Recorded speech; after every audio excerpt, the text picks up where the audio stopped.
আজকে ৮C3, ৮C4, ৮C5 মানে একাদশ, দ্বাদশ, নবম, দশম ও গ্রুপ সি মামলার ট্রায়াল শুরু হলো। এবং আজকে প্রথম এসেছিলেন ডক্টর চিত্তরঞ্জন মণ্ডল। উনি 2011 জুন থেকে 2013 অক্টোবর পর্যন্ত এসএসসি চেয়ারম্যান ছিলেন। সাক্ষ্যগ্রহণ কমপ্লিট হয়ে গেল।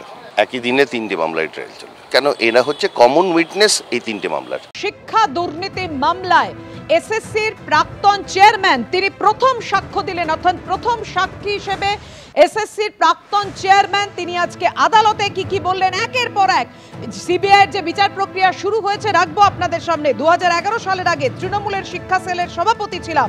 2011 সালে মুখ্যমন্ত্রী বলেছিলেন বলেই এসএসসির চেয়ারম্যান হয়েছিলাম। আদালতে জবানবন্দি এসএসসির প্রাক্তন চেয়ারম্যান চিত্তরঞ্জন মণ্ডলের। কথা বলবো, আমাদের সঙ্গে রয়েছেন আমাদের প্রতিনিধি প্রকাশ সিনহা। প্রকাশ, চিত্তরঞ্জন মণ্ডল তিনি দাবি করছেন যে বেআইনিভাবে নিয়োগ দিতে তিনি বাধ্য হয়েছিলেন কারণ মুকুল রায় আর পার্থ চট্টোপাধ্যায় প্রচন্ড চাপ সৃষ্টি করেছিলেন। আর কি বললেন তিনি? না দেখো, বেআইনিভাবে নিয়োগ দেওয়ার জন্য তিনি বাধ্য হয়েছিলেন এবং তাকে চাপ সৃষ্টি করা হচ্ছিল। সরাসরি আলিপুরের যে সিবিআই কোর্ট, সেই সিবিআই কোর্টের ভেতরে এজলাসে দাঁড়িয়ে তিনি কিন্তু মুকুল রায় এবং পার্থ চট্টোপাধ্যায়ের নাম নিচ্ছেন। শুধুমাত্র নাম নেননি, তিনি যেটা বলছেন যে মুকুল রায় এবং পার্থ চট্টোপাধ্যায় বেআইনি চাকরি দেওয়ার জন্য চাপ সৃষ্টি করছিলেন। এমনকি পার্থ চট্টোপাধ্যায় নিজের বাড়িতে ডেকে এমন কিছু কথা বলেছিলেন যেটা কিন্তু মানা সম্ভব ছিল না, বেআইনি চাকরি দেওয়া সম্ভব ছিল না। তাই জন্য মেয়াদ শেষ হওয়ার আগেই কিন্তু আমি 2.5 বছরের মাথায় এসএসসির চেয়ারম্যানের পদ থেকে ইস্তফা দিয়েছিলাম।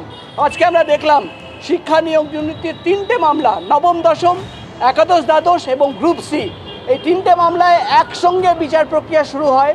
এবং বিচার প্রক্রিয়ার শুরুর দিনই কি আমরা দেখলাম যে সিবিআইয়ের তদন্তকারী অফিসাররা এসএসসির প্রাক্তন চেয়ারম্যান যিনি চিত্তরঞ্জন মণ্ডল তাকে কাঠগড়ায় নিয়ে আসেন এবং কোর্টে নিয়ে আসার পর তার সাক্ষ্য গ্রহণ প্রায় 2 ঘন্টা নেওয়া হয়।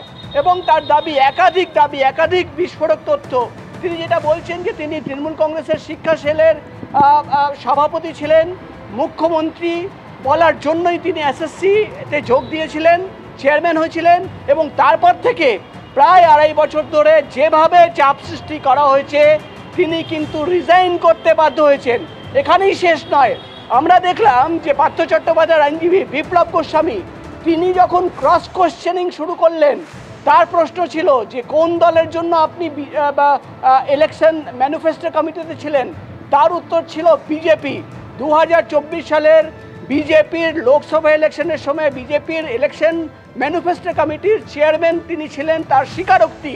2019 সালে আমি বিজেপি যোগ দিয়েছিলাম, কিন্তু এখানেই চিত্তরঞ্জন মণ্ডল আবার দাবি করছেন বিচারকের সামনে যে কোনোভাবে বিজেপির নেতা হিসেবে আমি কিন্তু সিবিআই দপ্তরে যাইনি, এসএসসির প্রাক্তন চেয়ারম্যান হিসেবে গেছিলাম, কোনোভাবে চাপ সৃষ্টি করা হয়নি এবং আমার যে বয়ান সিবিআইয়ের কাছে আমি দিয়েছি বা আজকে যেটা দিচ্ছি কোনোভাবে পলিটিক্যালি মোটিভেটেড নয়। অর্থাৎ আমরা দেখলাম শিক্ষা নিয়োগ দুর্নীতির একসঙ্গে 3টে মামলার বিচার প্রক্রিয়ার প্রথম দিনই কিন্তু একাধিক তথ্য এবং বিস্ফোরক দাবি এসএসসির প্রাক্তন চেয়ারম্যান চিত্তরঞ্জন মণ্ডলের। তার বক্তব্য যে চাপ সৃষ্টি করা হয়েছিল, সরাসরি মুকুল রায়, পার্থ চট্টোপাধ্যায়ের নাম নিয়ে তিনি যে বলছেন যে চাপ সৃষ্টি করা হয়েছিল, বেআইনিভাবে চাকরি দেওয়ার কথা বলা হয়েছিল এবং তাই জন্য তিনি বাধ্য হয়েছিলেন রিজাইন করার জন্য। এবং আমরা দেখলাম এই 2 ঘন্টা যে সময় সাক্ষ্য গ্রহণ চলছিল, যে সময় সিবিআইয়ের আইনজীবী তাকে প্রশ্ন করেন যে এসএসসি চেয়ারম্যান হওয়ার আগে আপনি কি করতেন, তার উত্তর ছিল, চিত্তরঞ্জন মণ্ডলের উত্তর ছিল যে তৃণমূল কংগ্রেসের শিক্ষা সেলের আমি সভাপতি ছিলাম। এই কথা বলার পরেই কিন্তু আমরা দেখলাম রীতিমতো কোর্টরুমের ভেতরে দুদিকেই, অর্থাৎ সিবিআইয়ের আইনজীবী এবং পার্থ চট্টোপাধ্যায় বা শান্তিপ্রসাদ সিনহা যারা আইনজীবী ছিল, যারা ডিফেন্সে ছিল, তাদের সঙ্গে কথা কাটাকাটি হয় এবং তার মধ্যে বিচারককে কিন্তু হস্তক্ষেপ করতে হয় এবং সবাইকে শান্ত করিয়ে আবার বিচার প্রক্রিয়া শুরু হয় এবং সাক্ষ্য গ্রহণ শুরু হয়। সব মিলিয়ে আগামীকাল আমরা যেটা দেখতে পাচ্ছি, আগামীকাল ফের এই বিচার প্রক্রিয়ার 2য় ব্যক্তির সাক্ষ্য গ্রহণ নেওয়া হবে। কিন্তু আজকে চিত্তরঞ্জন মণ্ডল যিনি এসএসসির 2011 সালের চেয়ারম্যান ছিলেন, তার বিস্ফোরক দাবি যে তার উপরে চাপ সৃষ্টি করা হয়েছিল মুকুল রায় পার্থ চট্টোপাধ্যায়, তারা বাড়িতে ডেকে চাপ সৃষ্টি করেছিল এবং তাই জন্য তিনি বাধ্য হয়েছিলেন রিজাইন করার জন্য। ধন্যবাদ তোমায়।